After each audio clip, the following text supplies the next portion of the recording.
Hello and welcome back to the channel. Right now I'm going to be looking at Laura Fabian's Amazing Grace from 2017. This, I believe, was part of a television show to celebrate a new album of hers. And so I'm just going to let the song begin. This is going to be released on Christmas Day, so for those who celebrate, Merry Christmas. And with that, let us begin.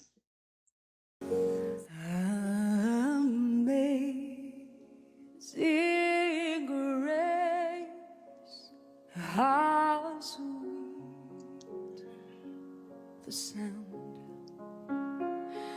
that saved a wretch like me.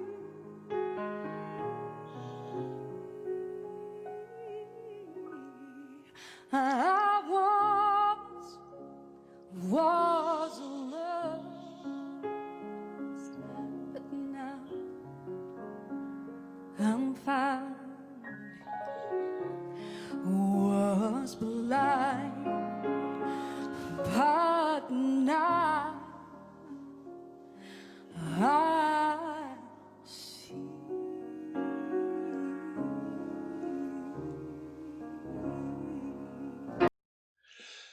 So here's the opening section of this song, and a couple of things I'm always, and I will always point this stuff out because, like I've said, since I started this channel, I mean, one of the very first videos I had was on, and again, this actually does have to do with Dimash because when I started my Dimash run 100 years ago, and I say the same things about Lara too, is that breath control is pretty much one of the few things that I would want to copy and paste from other artists.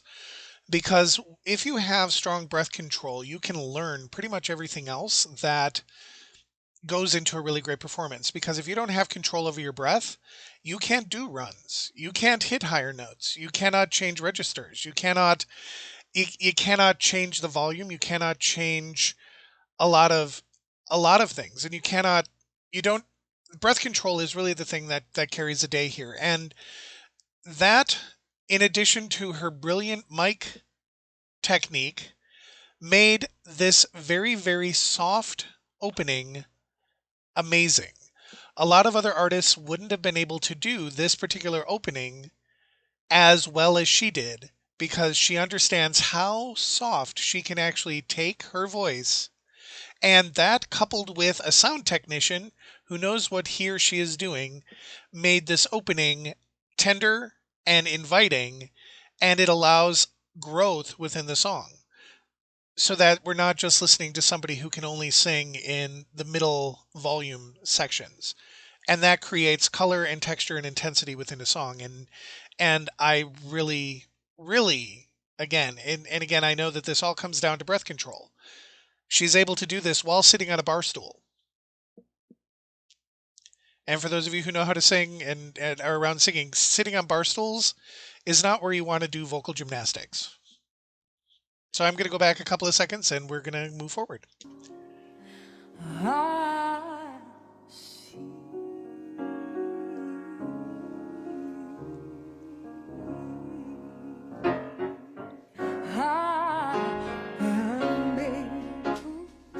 Amazing grace, how sweet, how sweet the sound that saved a wretch like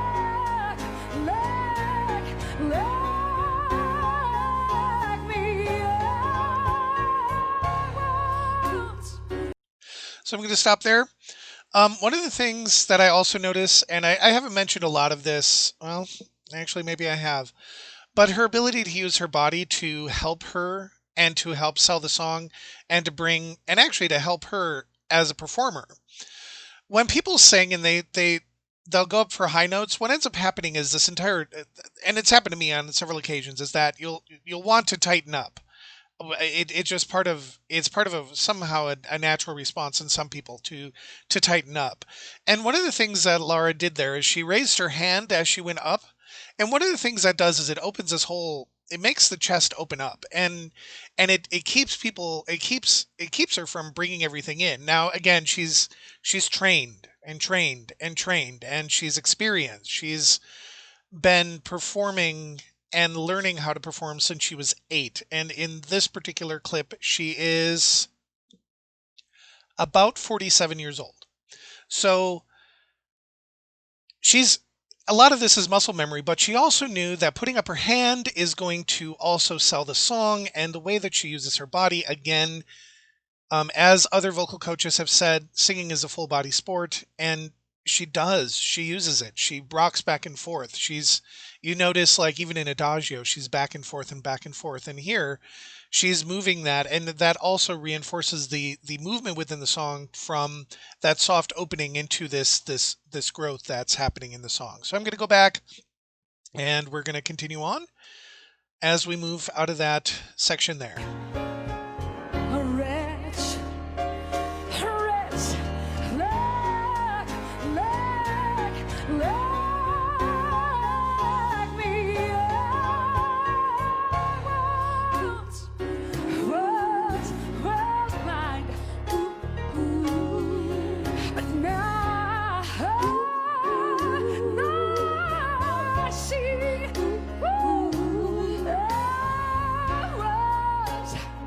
I was lost, but now I'm found.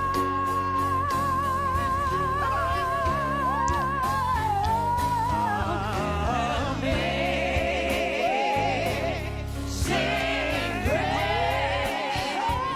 grace, how sweet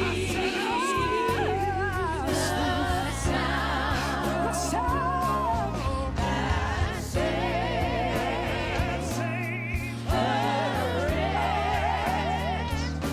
a wretch like me.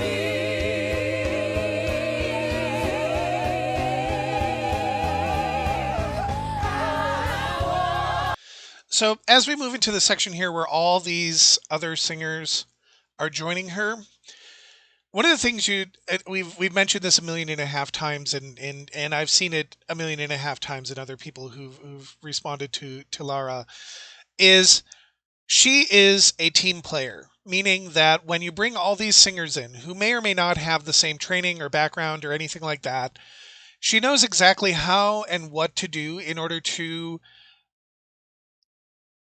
claim her space within there without overshadowing everybody else. And so in this section here, it's always wonderful to watch her interact with other people. And like I've reacted to La Solitudine and her ability to work with Lara Pausini, and her ability to work with Dimash, and her ability to work with other performers, and be able to seamlessly and effortlessly integrate herself into other people's music. She knows how, again, she's been trained, so she knows how to work with other people and not overpower them. Because again, she has one of the most powerful voices in modern singing. And that could very easily overtake this entire section. Very easily. And her professionalism and her training has given her the ability not to do so. So let's go back.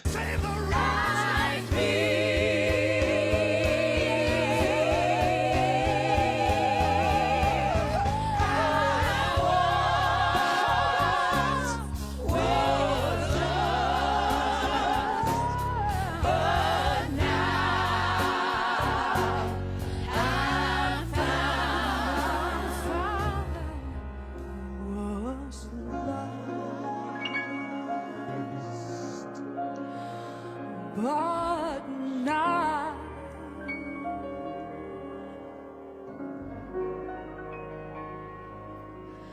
I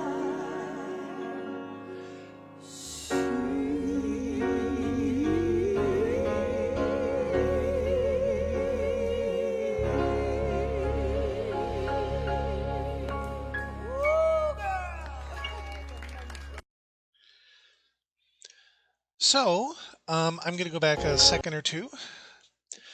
So again, this song here, there are so many versions of this song. There are so many ways of interpreting this particular song. And again, I did around Thanksgiving. I did the Pentatonics version of Amazing Grace, and I've heard several versions of this. There's always going to be a gospel edge to Amazing Grace, and here it was utilized and leveraged in a way that brought out the message of the song, brought everybody together, and made it an experience as well as a song. And this is how this song in my mind should be sung in a lot of ways. And Pentatonics' version is amazing also. But when you have a singular lead and then multiple people supporting, there is intensity and in the song that is built through its volume shifts and its use of the natural rhythms within the arrangement to create opportunities for people to sing. So I know in my mind, I believe that if this song were performed the following day at a different location, the choices that Lara would do in the middle section there, where it was a little bit more improvised, would be different than the ones that she chose today. And this is something that a lot of American singers aren't trained to do in standard American high school choirs. And maybe it's changed, but I was never taught how to be a bluesy singer, a gospel singer.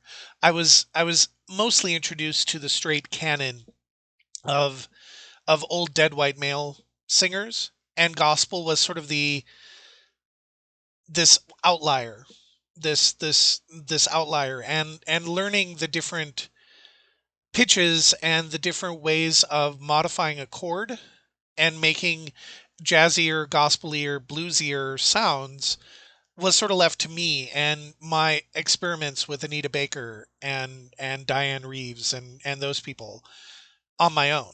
And so I grew my appreciation through that. And more people really across all choirs and all high schools and all wherever music is learned blues and gospel and jazz and all of those great vocal traditions need to be brought forward. And that's me getting on a soapbox. So if you want to take it out in the comments, go knock yourself out.